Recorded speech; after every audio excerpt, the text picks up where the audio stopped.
After watching this video, it really made me reflect on the idea of competing versus working hard and whether or not I am in that level of competitiveness or if I'm simply just coasting through the motions. But in this video, Lawson seems to kind of emphasize that idea of competing going just beyond working hard. For her, competing involves, a mindset of that constant pursuit of winning, and pushing yourself to outperform others. In the context of sports management, this can kind of translate to not just putting in the effort, but also consistently seeking ways to gain that competitive edge, whether it's through strategic planning, building relationships within the industry, or innovative thinking. Constantly looking for that competitive edge is what sets those elite performers apart. Regarding the game of life, competing in that area means setting ambitious goals, working tirelessly to achieve those goals, but it also involves seeking out opportunities to improve ourselves, whether through education, personal development, new experiences. Competing in the game of life is going to mean that we're constantly trying to better ourselves, which is going to look different for everybody. It could mean taking extra courses, online through Coursera or LinkedIn Learning to develop new skills. It could also mean pushing yourself to volunteer more in your community, stepping out of your comfort zone. And doing those things is going to make us uncomfortable initially, but that competitive drive will, in the long run, better ourselves. But competing is not, like I said, it's not going to be easy. It's definitely better than the idea of just playing hard in life. You don't want to, when you're playing hard in life, you're coasting through the motions. It's a very passive life.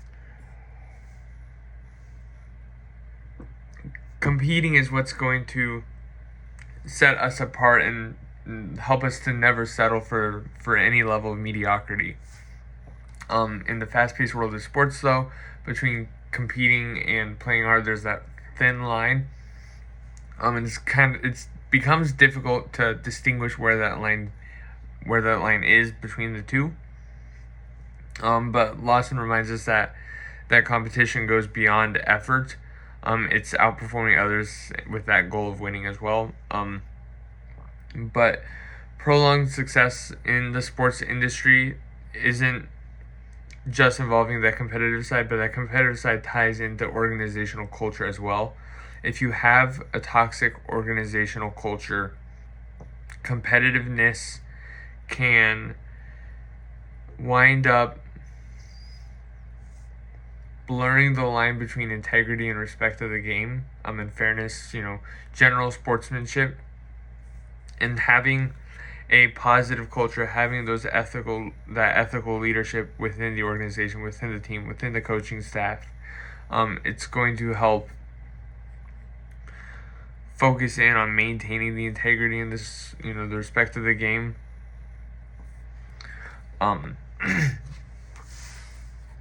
But also,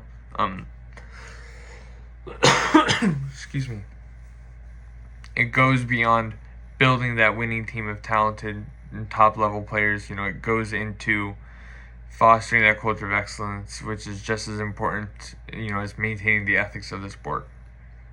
But kind of tying in our readings with this week, I looked at, elite-level athletes competing rather than just playing hard. And then you look at players like Steph Curry or LeBron and how they always approach their game as if it's a battle, and they're always trying to find that competitive edge over their opponents. Same thing goes for coaching staff like, Steve Kerr or Nick Saban. They're constantly trying to tweak their game plan to emphasize their team's strengths, but also focus in on their opponent's weaknesses to gain that competitive edge as well.